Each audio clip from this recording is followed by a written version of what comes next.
The Acquisition and Franchise Show hosted by Nikita Mfenyana, exclusive to Corp Radio. Tuned to the business frequency.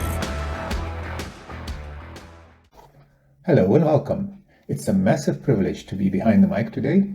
Whilst this isn't the first time the Franchise and Acquisition Show has aired here on Corp Radio, it is my first time stepping into the host seat, and I'm incredibly excited to start this journey with you. My name is Nikita Mfenyana, and for those of you just joining our community, Corp Radio is your dedicated home for high-level business content, news, and the kind of critical partner tips that actually help owners scale. Now, we have to start with the why. Why are we focusing on acquisitions and franchises? Frankly, because in South Africa, the landscape for starting a business is, let's say, quite challenging. The data shows that over 80% of independent startups fail within their first 3 years. Now, to put that into perspective, trying to start from scratch today is a bit like trying to build a plane while it's already running down the runway. The stakes are sky high, and if you realize you've forgotten a bolt when you're halfway through the journey, you're in for a very expensive landing.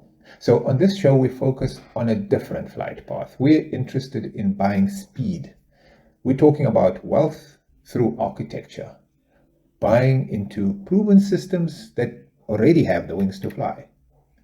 So before we dive into the deep end, I want to make sure we're all speaking the same language.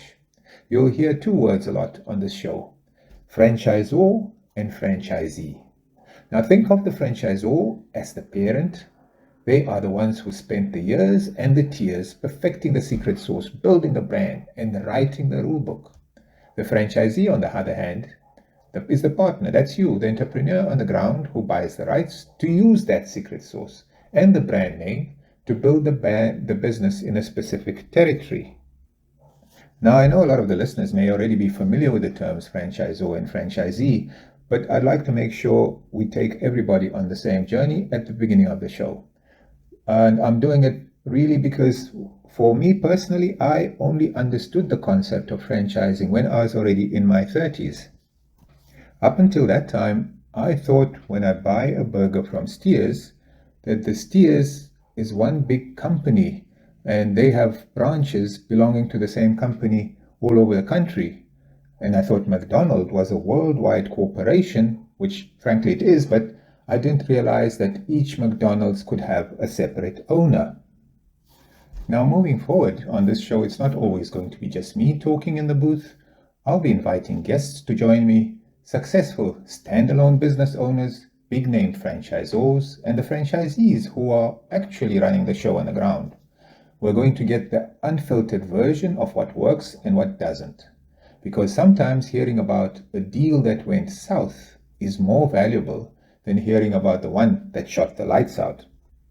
One of the biggest lessons I've gathered is that your success isn't just about your bank balance. It's about your thinking, your passion, your, call it temperament. You have to ask yourself, are you comfortable being part of an orchestra or are you a one-man band? If you think of an orchestra member, that is your franchisee. You value stability and systems thinking. You don't want to spend your life reinventing the wheel. You want to master the wheel that already exists. You follow the score, the manual, to the letter. You ensure your section is in perfect sync so that the result is world class. You're willing to pay a royalty, a slice of the profit, because you're paying for a survival rate that in South Africa jumps to around 80% after 5 years, as opposed to the startups that often fail. But not everybody wants to work within the guardrails, because there's the one-man band that's the independent owner. You know, the guy with a keyboard who starts a drum beat, loops it, and then quickly picks up a guitar, play a melody. It's impressive. You have total autonomy. You can change the song halfway through. But here's the catch.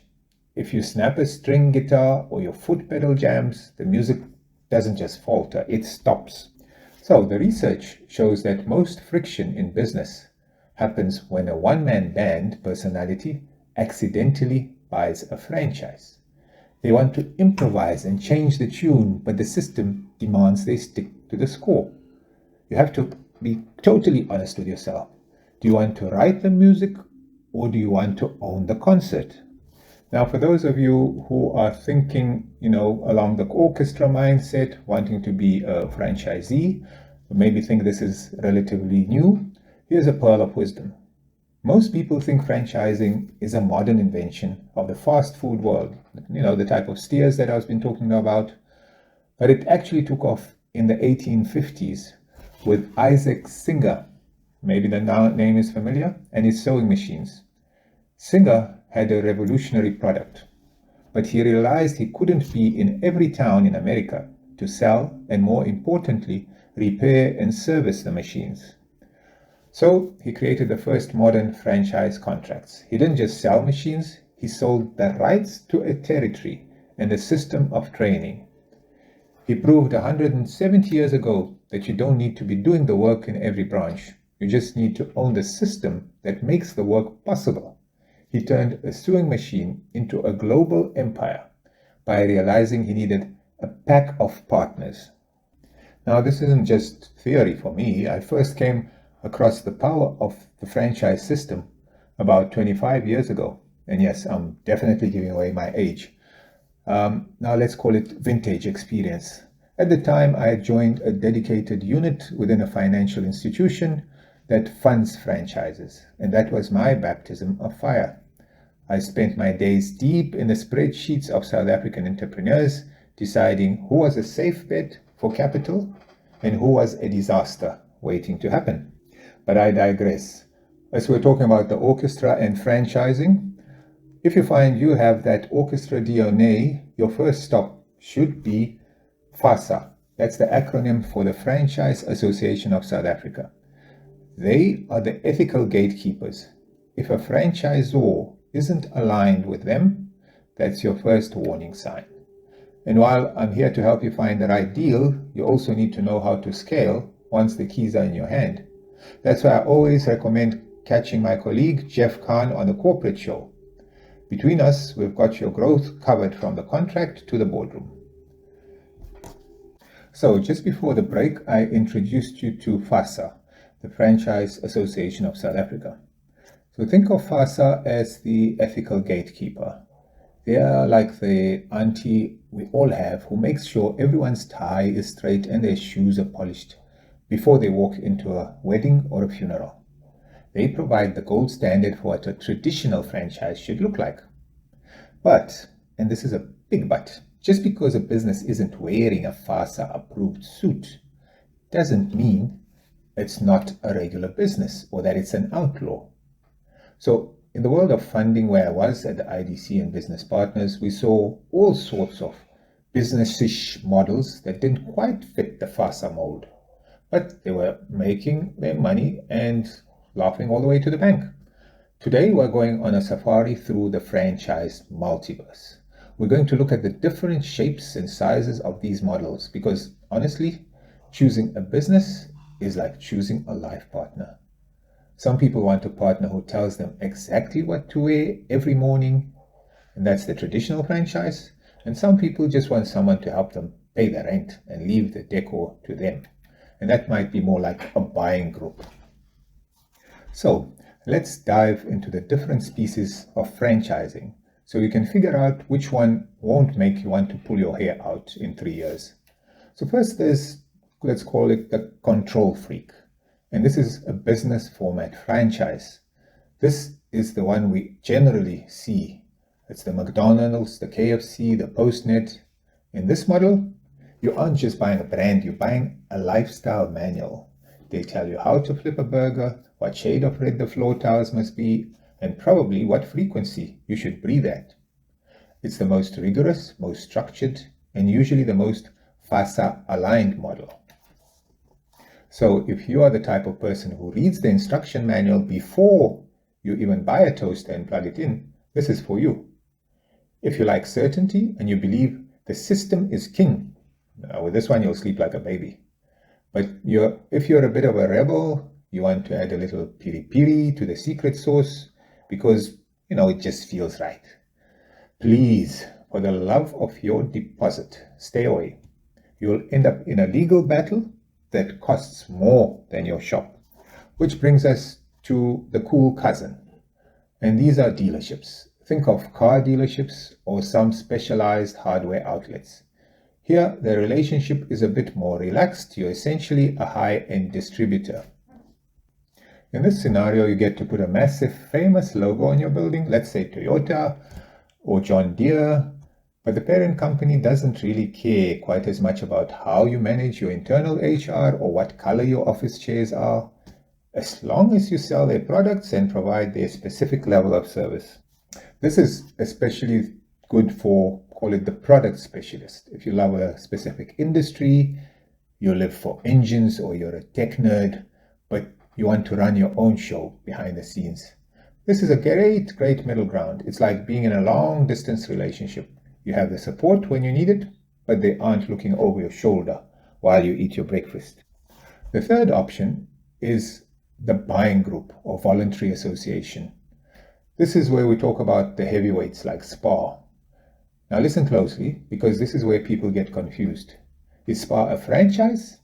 Technically, it's a voluntary trading group. Each SPAR owner is often a fiercely independent entrepreneur.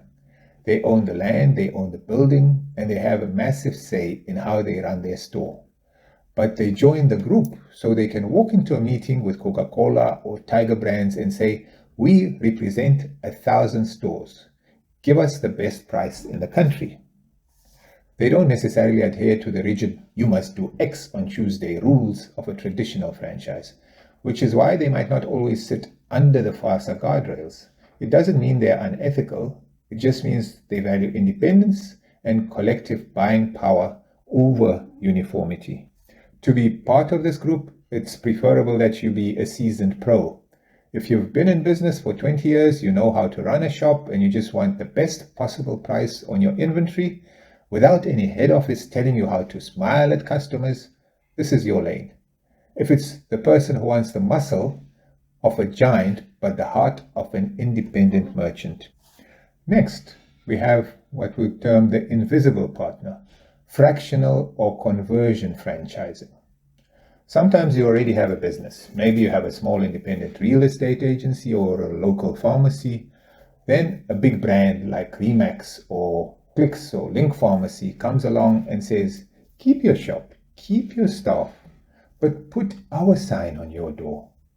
This is conversion franchising.